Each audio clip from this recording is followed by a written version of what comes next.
ತುಂಬಾ ಗೊರಕೆ ಮತ್ತೆ ಟೈರ್ಡ್ನೆಸ್ ಆಗೋದು ಅವ್ರ ಕೆಲ್ಸದಲ್ಲಿದ್ದಾರೆ. ಹಾಗಾಗಿ ತಂದ್ ಹಾಕಿದೆ. ಅದು 3 ದಿವಸದಲ್ಲಿ ಆ ಗೊರಕೆ ಸ್ಟಾಪ್ ಆಯ್ತು. ಆ ಗೊರಕೆ ಸ್ಟಾಪ್ ಆದ್ಮೇಲೆ ನನ್ಗೆ ತುಂಬಾ ಇನ್ಸ್ಪೈರ್ ಆಯ್ತು. ಹಾಗೆ ಮತ್ತೆ ಅದನ್ನ ಇದ್ ಮಾಡಿ ನಾವು ಡಬಲ್ ತಗೊಂಡು ಅದನ್ನ ಮಗನ್ ಕೊಟ್ವಿ. ಅದ್ ಮಗ ಉಪಯೋಗಿಸ್ತಿದ್ದಾನೆ. ಈಗ 3 ಜನಕ್ಕೂ ಒಳ್ಳೆ ರಿಸಲ್ಟ್. ಮತ್ತೆ ಅದ್ ನಮ್ಗೆ ಬೇರೆ ಅದನ್ ಬಿಟ್ರೆ ಏನ್ ತೊಂದ್ರೆ ಇರ್ತಿರ್ಲಿಲ್ಲ. ಅವಾಗ ಮಂಡಿ ನೋವು ಪೇನ್ ಆಗ್ತಾ ಇತ್ತು, ಟ್ಯಾಬ್ಲೆಟ್ ಆಗ್ತಾ ಇದ್ವಿ, ತೊಂದ್ರೆ ಏನಿಲ್ಲ. ಈಗಂತೂ ಈಗ ಒಟ್ಟು ಈಗ 3 ತಿಂಗಳಿಂದ ಯಾವ್ದೇ ಪೇನ್ ಕಿಲ್ಲರ್ ಆಗ್ಲಿ, ಒಂದು ಯಾವ್ದು ಟ್ಯಾಬ್ಲೆಟ್ ಆಗ್ಲಿ ಉಪಯೋಗಿಸ್ತಾ ಇಲ್ಲ. ಈಗ ಬೊಂಬಟಾಗಿದ್ದೀವಿ. ಹಾಗೆ ಈಗ ನನ್ ತಮ್ಮನ್ಗೆ, ನಮ್ಮ ತಾಯಿಗೆ 92 ವರ್ಷ.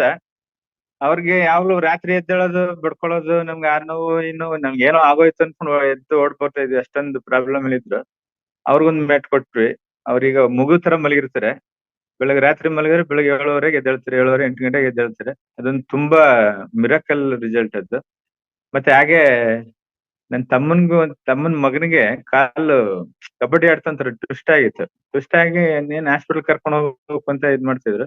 ಅವಾಗ ನಾನ್ ಹೇಳಿದೆ, ಆ ವಾಟರ್ ಪ್ಯಾಡ್ ನ ಬಿಚ್ಚಿ ಅದಕ್ಕೆ ಕಟ್ಬಿಡು, ಏನು ಇದ್ ಮಾಡ್ಬಿಡ ಅಂತ ಹೇಳಿದ್ದೆ. ಅವ್ರ ಹಾಗೆ ಮಾಡಿದ್ದೆ. ಬೆಳಗ್ಗೆ ಎದ್ದು ಅವ್ನ್ ತಿರ್ಗಿ ಆಟ ಆಡಕ್ ಹೋಗಿದ್ದಾನೆ. ಇದನ್ನ ನಾನು ಅದು ಯಾವ ರೀತಿ ಹೇಳ್ಬೇಕು ಅಂತ ಗೊತ್ತಿಲ್ಲ. ತುಂಬಾ ತುಂಬಾ ಚೆನ್ನಾಗಿದೆ.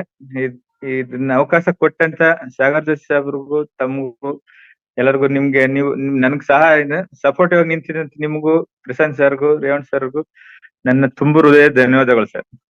Thank you sir.